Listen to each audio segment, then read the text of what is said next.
Voilà, mesdames, messieurs, bonjour et bienvenue.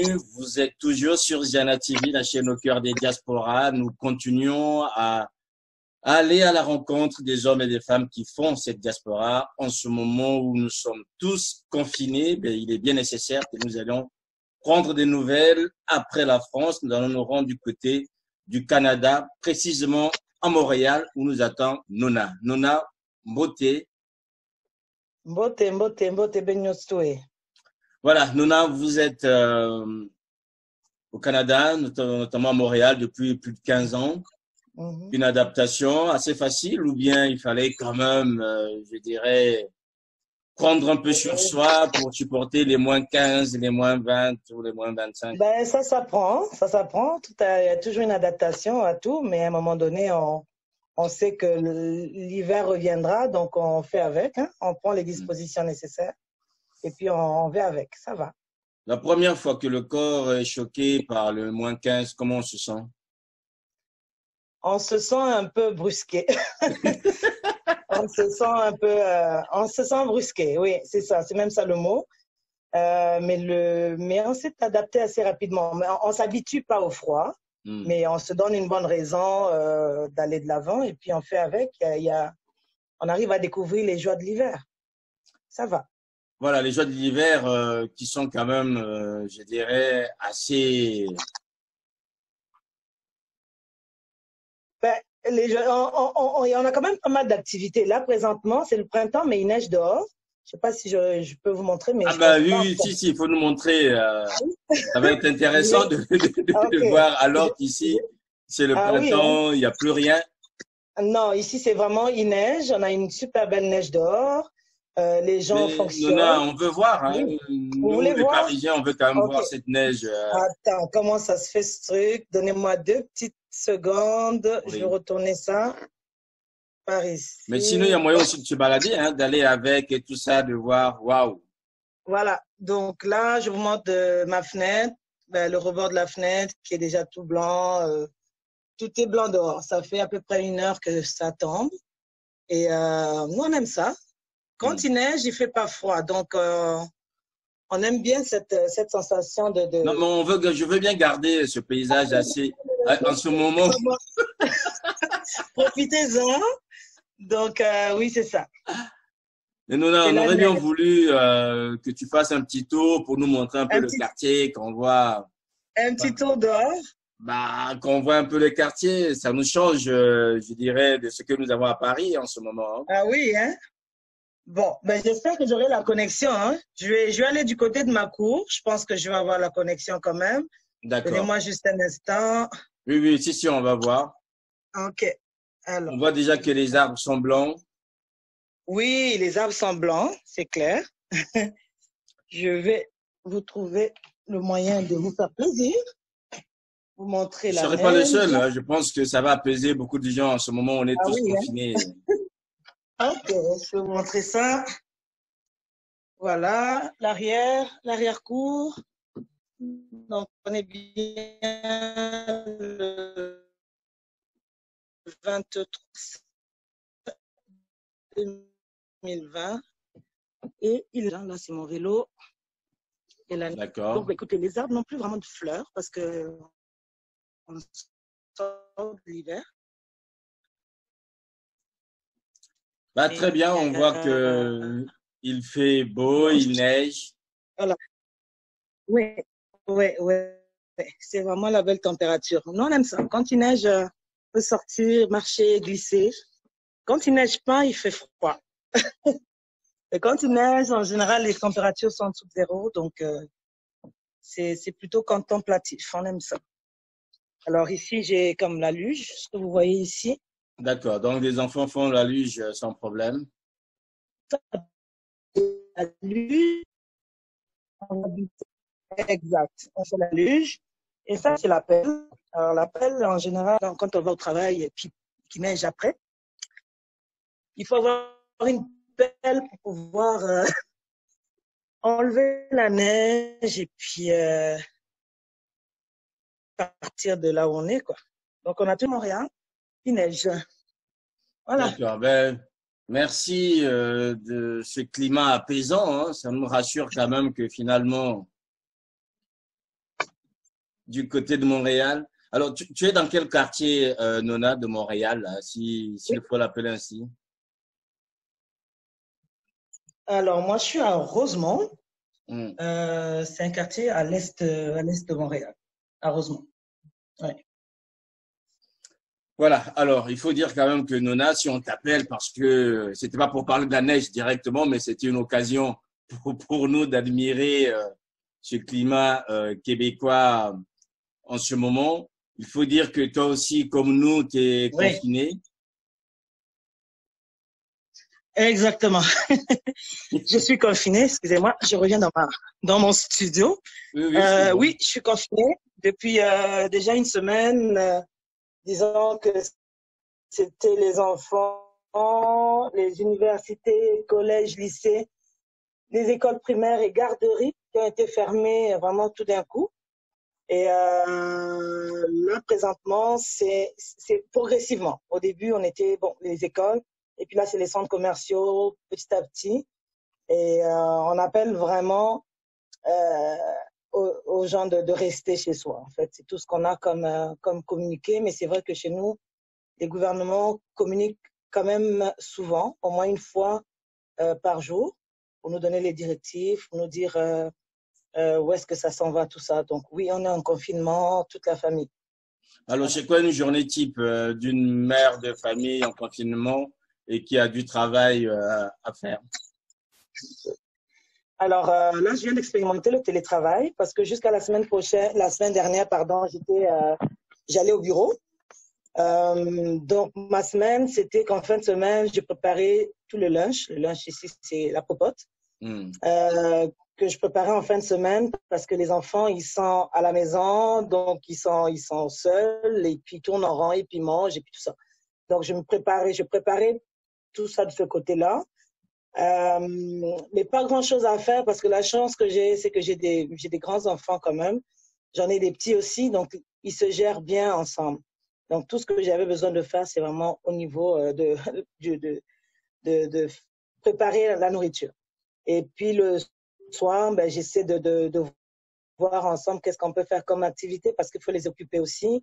Ils passent la journée à la maison.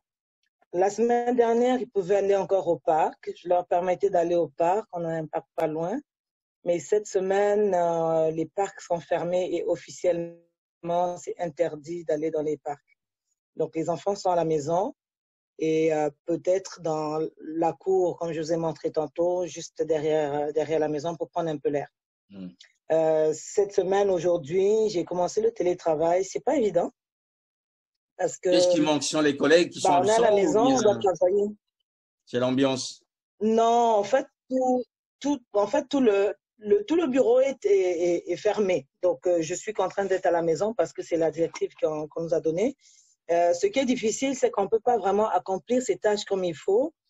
Certes, j'ai un ordinateur, j'ai un casque, je peux répondre aux appels, mais je ne peux pas vraiment travailler entièrement. Je n'ai pas mes dossiers, je n'ai pas l'imprimante, je ne peux pas scanner un dossier. Le suivi n'est pas complet. Donc, oui, je travaille à la maison, mais j'ai besoin de finaliser certaines choses en étant au bureau. Donc, c'est une expérience assez spéciale parce que certes, on est à la maison, parce que le but, c'est pas les vacances, hein, c'est vraiment être le moins possible à l'extérieur, le moins possible être exposé. Euh, mais en même temps, on est avec les enfants, c'est une autre réalité.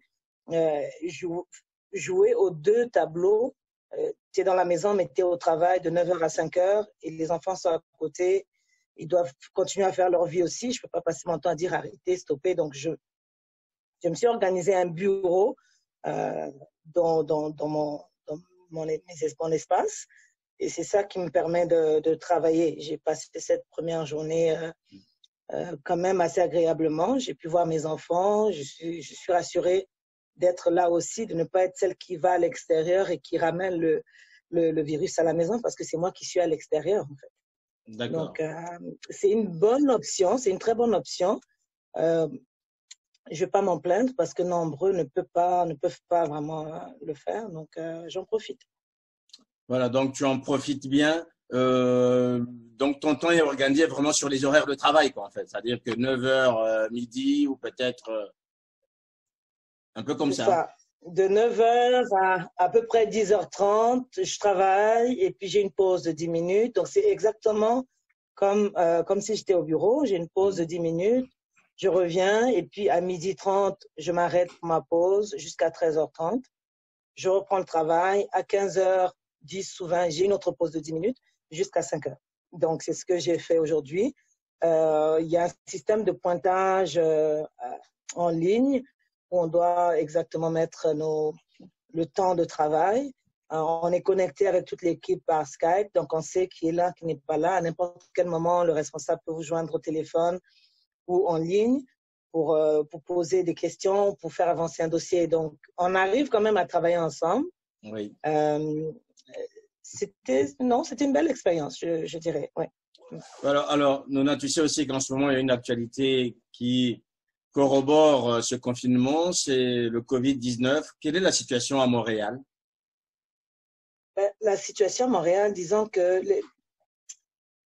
ici, ce que j'apprécie en tout cas, c'est qu'on a beaucoup d'informations qui viennent du Premier ministre, qui viennent du directeur de la sécurité, de la santé publique, qui nous donnent des informations au fur et à mesure que les développements se font. Donc, je trouve qu'on est quand même très bien informés et je trouve aussi que les gens, au début, quand ça avait été annoncé, les gens ont paniqué. C'est une réaction normale.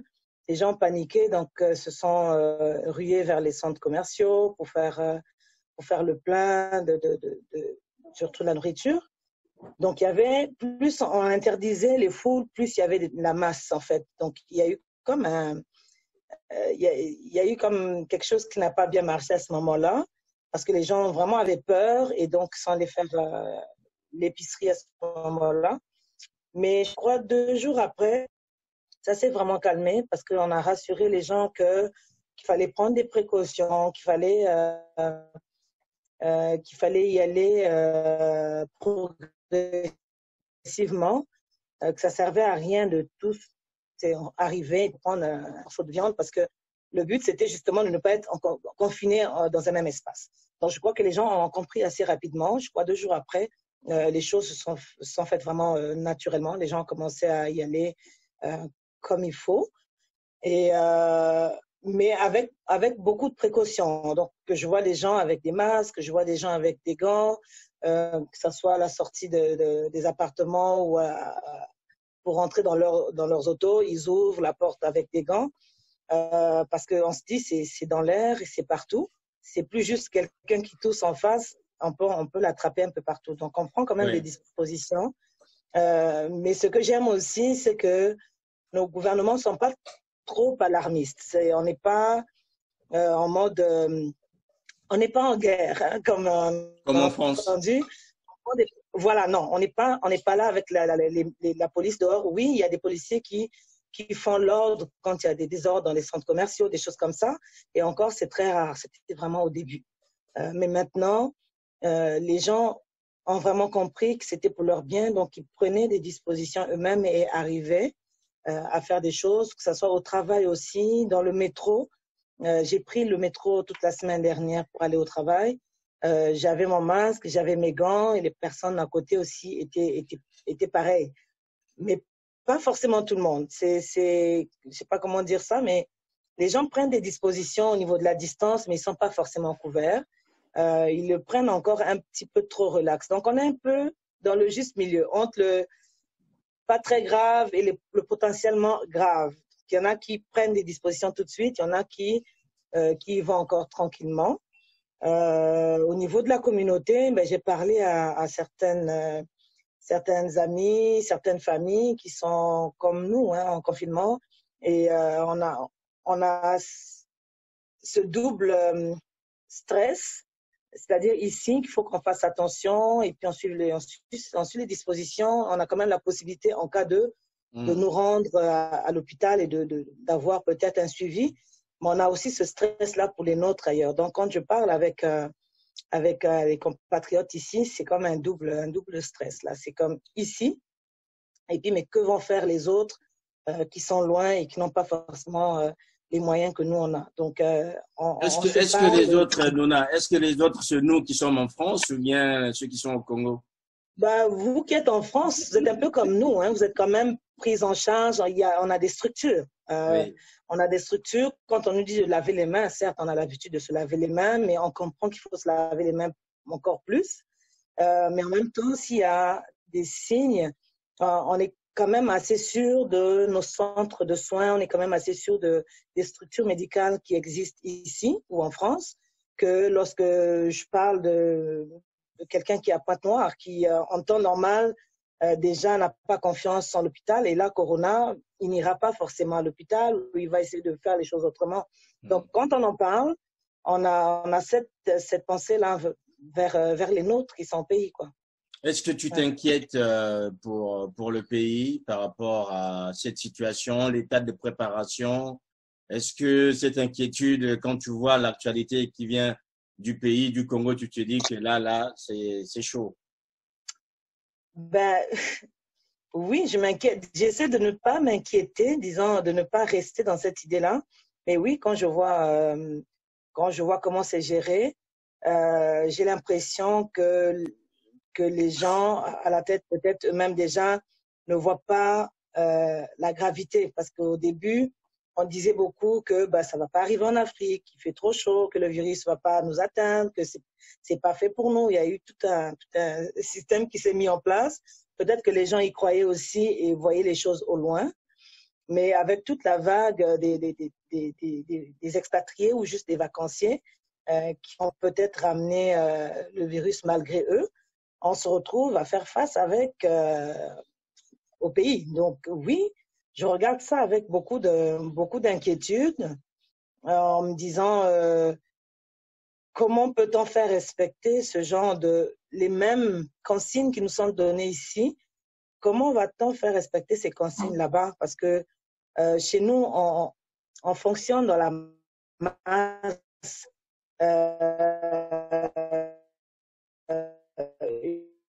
Maman avec 5 enfants qui doit nourrir ses enfants de son poisson va m'arrêter de noter. C'est comme pas compréhensible là.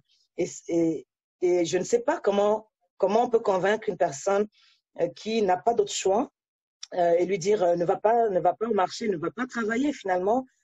Faut pas que tes enfants mangent. Alors que donc il y a quand même. C'est ça, en fait, qui m'inquiète. Parce que c'est pas seulement de faire respecter les consignes, mais de faire respecter les consignes dans des structures comme les nôtres, dans des sociétés comme les nôtres. C'est pas facile. Donc, c'est plus ça mon inquiétude de dire, OK, je vais rester à la maison, mais qu'est-ce qui va se passer? Une maman normale ou un papa qui cherche va pas rester à la maison, il va se dire, ça va pas m'attraper ou je vais me couvrir, je vais y aller, mais il n'est pas susceptible d'attraper et puis de ramener à la maison et puis de faire décimer toute la famille. Donc, c'est quand même inquiétant. Mais on utilise les mêmes techniques que les gens d'ici. Alors, je ne sais pas si, je n'ai pas réfléchi là s'il y aurait d'autres solutions, mais je trouve ça très limité. Juste dire aux gens de ne pas se mettre ensemble ou de marcher à 1 mètre l'un de l'autre. On est dans des autobus où on est 7 sur une banquette de trop. On s'entend que ça ne se fait pas. C'est difficile à gérer. Donc, j'ai tellement d'inquiétude que je n'ai pas envie de trop réfléchir là-dessus parce que c'est difficile de se dire que ça va passer sans faire des dégâts. Ça va forcément faire des dégâts. Voilà, forcément. en entendant je dirais que la situation puisse être récupérée ou qu'on arrive à faire face normalement. Moi, j'aimerais bien que toi, tu nous proposes un geste barrière, que tu dises, mais voilà, malgré ton inquiétude et que les conseils que tu peux donner, ben, tu lis le geste à la parole. Ben, écoute, le conseil que je peux donner, si les gens peuvent le respecter, ceux qui me voient partout à travers le monde, c'est vraiment prendre des distances de sécurité et tenter de se saluer comme ça. C'est ce qu'on fait le mieux parce que certains utilisent le coude, mais bon, moi j'ai choisi de faire ça par signe de respect, mais aussi pour respecter cette distance-là avec les autres. Mais surtout, suivez les consignes et puis faisons ce qu'on peut pour arrêter ce virus, quoi. Voilà, c'est tout ce que je peux Non, dire. juste pour le plaisir de certains, il y a quartier culotte ou il y a Vungu, il y a raison. Ah, peut-être un ding en Zimbana, peut-être moi, quand même, moi, mon boxonza. Non, yale nzimane munge mwana tete munge mwana font tete na kati ya zandu mukula na kati Non, ya mais zandu. Vungu qui vetama. Non, Vungu ke vetama, Vungu ke prolongement tete. Donc Vungu tete c'est mon royaume. Voilà. Donc munge vraiment na font tete qui comme les katouve yale manisive quelque sorte côté beten kwenda on s'assume. Munge vraiment na font tete, munge vraiment na pas moi, munge vrai congolaise, il y a vrai donc impossible. Na kati ya menga, ça bouge pas. Voilà, mais peut-être moi, Mamrizo Sinagikong, tu l'as rassuré, avec la boîte. Ah, mais na Kikongo, parce que zonzili a vraiment, ben sal kak ben kona sala kakeba, parce que coronavirus, c'est qu'on a touché bet news tout, donc ben soukla ba maboko, ben essayer ben sala attention, ben bakma ba distance na ba pangi, parce que c'est pour préserver les uns les autres. Vraiment, il y a surtout dans le Tchétché, qu'on est quand même à Mindondo, hein, la distance. Ah, il y a quoi faire Mindondo? Non, il y a qu'un espace à bien. Moukula na kati, donc impossible. Il y a qu'un espace à bien. Il y a quelqu'un zando, il y a quelle ambiance. Mais ambiance, il n'a pas frottement, il n'a vraiment faut éviter. Mais nous avons en même temps, parce que ben ça n'a pas évité. Mais si ben n'a évité ben basique mingi, ben kona mingi na ba place que votre côté va bant mingi, va veiller, va bar, va zandu, va fête, vraiment ben va na ba inzo. Ben soukula maboko. Vraiment ben soukula maboko tout le temps, ben écoute ben basique ben soukula maboko, ben qui peut va ban bien. Baba nous connaît Simba qui dit bama babima ben qui peut ba famille parce que virus ango vraiment est ngolo ya kana Simba même banti ke na mbongo banda ya kana qui peut ve singe ke ndom ke mundele singe ke na mbongo ke na mbongo donc singe salve attention ya ke zwange ya mezo pe famille nyos tout donc virus ango pe ya ke ve na couleur ya ke ve na ba signe ya o ke ve ya ke ve façon mo ba nyos tout pas mo ki andi na sala fièvre pas mo ki andi na sala fièvre les malades qui sont aussi. Donc, parfois, les gens avec une maladie en gonine. Donc, pensez vraiment attention. Prenez soin de vous, quoi. Vraiment, bêtez-nous souhaiter na katia bakam aussi. Bêtez-nous souhaiter na situation aussi. Ba bumba kuzwa vaccin, mangan kelve.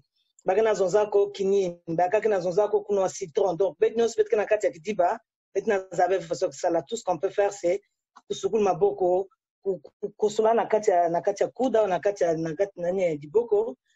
Et puis tenir cette distance de sécurité na bapangi pour que bamba bi contaminer ngenge usinge bika contaminer ba vraiment nous tout kana maboko nzambi toujours nzambi hein on n'a pas le choix au moment où nous on n'a pas de réponse on peut pas faire autrement que se tourner vers Dieu donc on prie et on a la foi on garde la foi que le vaccin va bientôt arriver qu'on va trouver des solutions que ça va passer voilà Matondo Nuna. Mais Matondo, merci bien pour vous et puis continuez comme ça. Hein? Matondo, ça la parole, ben plus beto, peut-être pas à Montréal aussi, mais t'es qu'à façon stabeno, nakatia ba tante ba résultat. Alors je vous souhaite une bonne soirée à tous.